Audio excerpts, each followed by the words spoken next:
विश्व के कोने कोने में यूट्यूब के माध्यम से हमसे गुरु मंत्र लेकर वैदिक परंपरा में आगे बढ़ने वाले मेरे प्रिय शिष्यों, सज्जन और सन्नरियों, शुक्र चंद्र की युति और निर्धन से शादी। शुक्र और चंद्र की युति अनेक प्रेम योग कराती है, लेकिन अंत में शादी तो गरीब से होती है।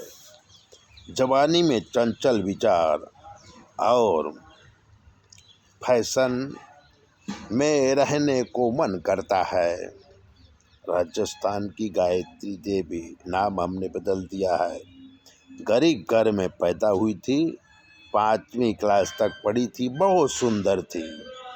माता पिता के साथ खेतों में काम करती थी। जवान हुई तो गांव के धनी आदमी कालू राम से प्रेम संबंध हुआ और सारी हदें पार कर दी।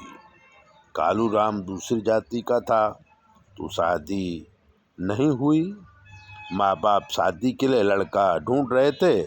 गायत्री देवी की बदनामी बहुत हो गई थी तो उसकी शादी शहर में करने का निश्चय किया और शादी के लड़का ढूंढने अहमदाबाद आए तो धीरज लाल नाम का एक लड़का मिला जो गरीब था, रिक्शा चलाता था, थोड़ा बहुत कमाता था, पढ़ा लिखा वो भी कम ही था। शहर का नाम सुनकर गायत्री देवी शादी के लिए तैयार हो गई। शादी हो गई। गायत्री अपने पति के साथ अहमदाबाद में रहने लगी। घर में पैसों की तकलीफ थी तो वो एक रसोइया के साथ काम पे जाने लगी। शहर की हवा लगी और गायत्री देवी उसी रसोइया से प्रेम करने लगी।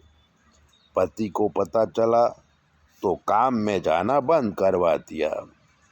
अब वो घर में ही रहती थी, 2 बच्चे थे तो उन्हीं की देखभाल करती थी। तब पड़ोस में रहने वाला एक कुंवारे लड़के से प्रेम करने लगी और उसी के साथ घर छोड़ के भाग गई। पति ने पुलिस केस किया तो दोनों आदमी 1 महीने के बाद पकड़े गए। पंचायत हुई, पति ने माफ़ कर दिया।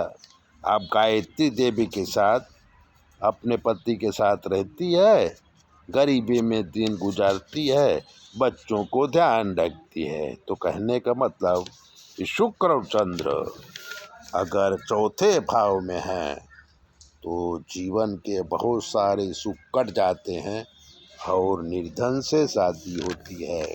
तो ऐसी ही बातों को जानने के लिए चैनल को सब्सक्राइबर करिए, लाइक करिए। और अगर आपको ज्योतिष दिखाना है तो 9825200108 पर फ़ोन करिए। आपकी सारी समस्याओं का हल किया जाएगा और आपकी कुंडली के दोषों का निवारण भी किया जाएगा।